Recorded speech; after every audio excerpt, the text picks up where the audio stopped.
네, 안녕하십니까. 안녕하세요. 안녕하세요. 저는 또 마르코고요. 어거스틴이라고 하고요. 어거스틴이요? 네, 여기서 어떤 아날로그 플러스에서 어떤 일을?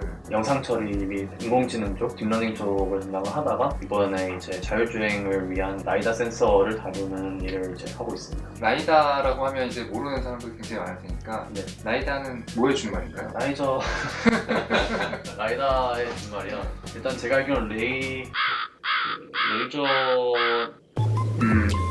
이게 뭐의 준말이겠죠? 네, 여기 써있지 않을까요 혹시? 어쨌든 그럼 라이다는 어떤 역할을 하는 센서인가요? 이제 라이다 같은 경우에는 이제 흔히 자율주행에서 지금 제일 많이 사용되고 있는 어떤 센서라고 생각하시면 되는데 레이저를 쏘아서 반사돼서 돌아오는 시간을 측정을 해서 이제 그 거리 그 특정 지점에 부딪히고 반사돼서 돌아올 때까지의 그 거리를 측정을 하는 이제 센서인데요. 이것이 이제 지금까지 그냥 단순하게 한 포인트만 이렇게 했던 거를 360도 삥삥삥 돌면서 찍기 때문에 이 레이어가 굉장히 많다고 가정을 하면은 거의 실제 어떤 지도처럼 맵 포인트 클라우드를 이제 쭉 뿌리면서 어떤 형성을 할 수 있습니다. 어느 지점에 나와의 거리가 어느 정도인지 알 수 있기 때문에 자동차 입장에서는 어떻게 주행해야 될지 판단을 내릴 수가 있게 되는 거죠. 정말 저도 잘 모르겠네요. 그럼 라이다가 그런 역할을 하는 거라면 이렇게 큰 것과 이렇게 작은 것은 어떤 차이가 있죠? 우선 이제 제일 큰 차이로는 이제 이 작은 라이다 같은 경우는 층을 한 층밖에 보질 못해요. 즉 이제 레이저를 이렇게 쏘고 받을 때 단일층으로 이렇게 보기 때문에 만약에 이제 어떤 물체가 여기는 가까이 있고 여기는 멀리 있다고 가정했을 때는 이 친구를 못 보고 이제 멀리 있는 것만 보기 때문에 멀리 있다고 판단을 내리게 되는 그런 이제 센서가 되겠고요. 네. 이 큰 라이다 같은 경우에는 총 4개의 층을 볼 수가 있어요.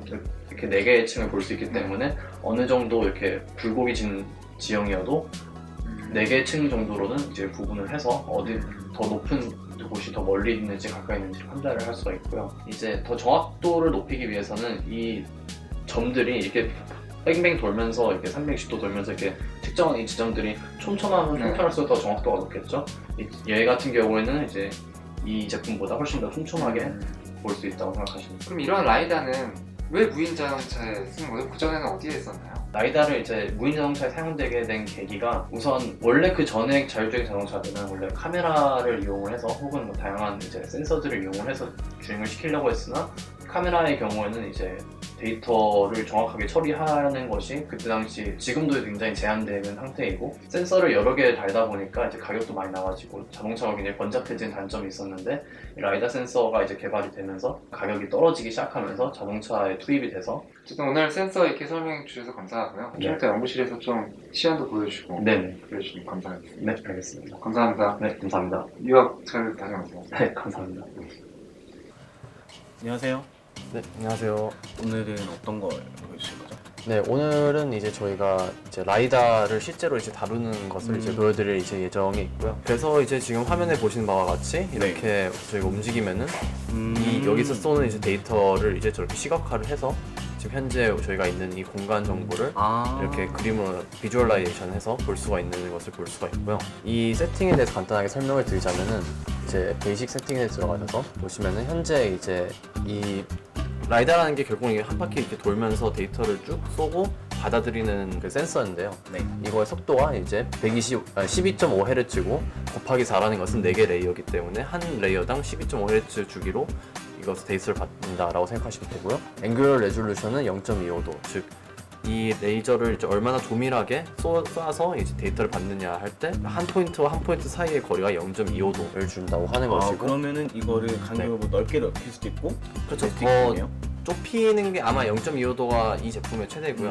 이걸보다 더 넓게 하는 거는 가능하죠. 그쵸. 네, 그리고 이제 아까 얘기한 것처럼 마이너스 137.5도에서 137.5도까지 볼 수가 있고, 여기 보면 이제 필터가 있는데요. 네. 파티클 필터 액티브를 이제 켜주게 되면은 이것은 일종의 이제 야외 환경에서 분진이 많거나 예를 들어 공사 현장이라든지 이런데 먼지나 흙먼지 이렇게 날리는 곳에서는 아무래도 이게 레이저다 보니까 그런 먼지에 부딪혀서 반사가 되면은 부정확한 데이터가 들어오잖아요. 그런 거를 방지하기 위한 필터라고 생각하시면 되고, 그다음에 포그 필터는 이제 안개 같은 상황, 물안개 같은 경우에도 이제 똑같이 레이저를 반사를 할 때 방해가 될 수 있기 때문에 그거를 제거하는 필터이고요.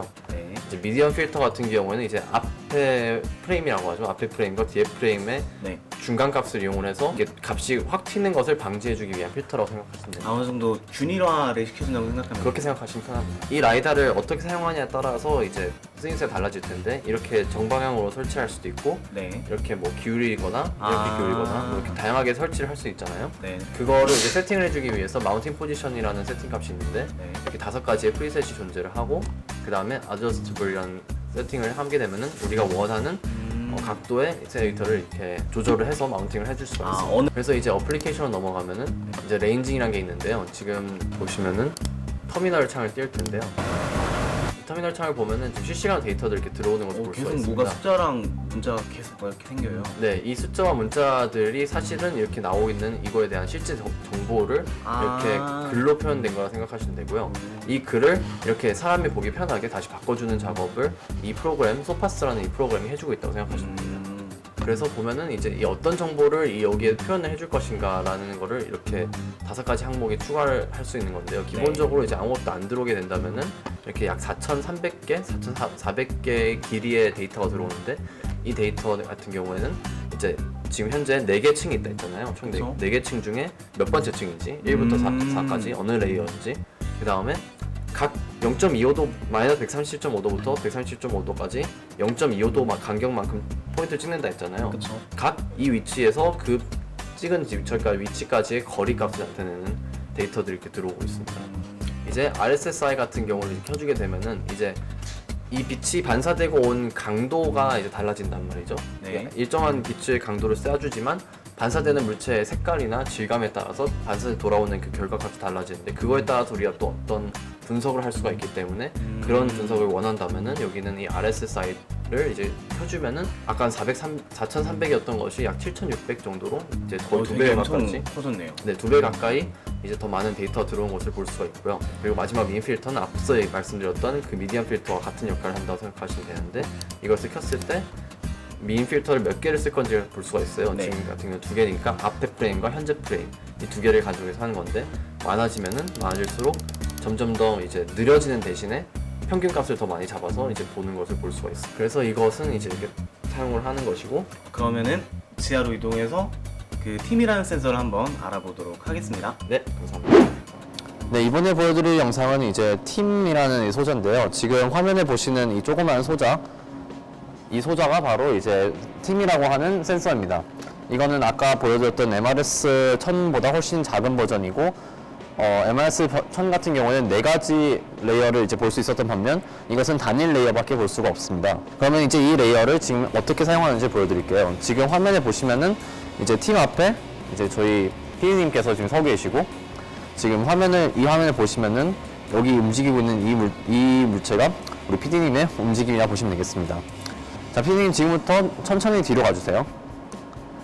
네, 보시면은 PD님이 뒤로 가시면서 첫 번째 레이어에서 첫 번째 영역에서 벗어남을 보면서 초록색이 되고 두 번째 영역을 벗어나면서 또 초록색이 되는 식으로 현재 팀 같은 경우에는 정확한 데이터 값이 나오진 않지만 영역을 설정해 주게 되면은 그 영역 안에서 물체가 있는지 없는지를 알 수 있게 됩니다. 다시 앞으로 천천히 가주세요. 네, 보시면은 앞으로 천천히 오면서 이제 접근해 오는 것을 알 수가 있고 그거에 따라서 여기 디바이스 인풋에 1, 2, 3, 4 이게 들어오고 나가고를 알 수가 있습니다. 이런 것을 이용을 해서 이제 자율주행 자동차 같은 경우에 주변에 물체가 있는지 없는지 판단을 할 수 있게 되는 그런 센서가 될 수 있겠고요. 이 필드값 같은 경우에는 이제 저희가 자유롭게 설정해 줄 수가 있습니다. 예를 들어서 필드셋 2번을 했을 경우 이런 모양이었던 것을 이와 같이 늘리고 바꾸면서 우리가 원하는 세팅 값을 바꿀 수가 있고요. 그렇게 해서 나온 세팅 값이 방금 보여줬던 이 세팅 값입니다. 또한 이밸리에이션 케이스에서 디텍팅 하고 싶은 그 물체의 크기를 조절할 수 있는데요. 예를 들어서 최대 크기로 했을 경우에는 이제 더 작은 물체의 경우에 보이지 않을 수 있습니다. 혹시 옆으로 돌아 보시겠어요? 네. 이렇게 물체가 안에 있음에도 불구하고 물체가 들어온 사이즈가 50cm보다 작기 때문에 이 영역에서는 인식하지 못한다고 보고 있고요. 이 영역을 줄여준다면은 이렇게 이와 같이 정상적으로 인식하는 것을 볼 수 있습니다. 따라서 이제 원하는 어떤 물체의 크기에 따라서 내가 인식을 하고 싶은 정도로 달리하고 싶다 하면은 저렇게 바꿔주면 되겠습니다. 네, 이상으로 팀에 대한 설명을 마치도록 하겠습니다.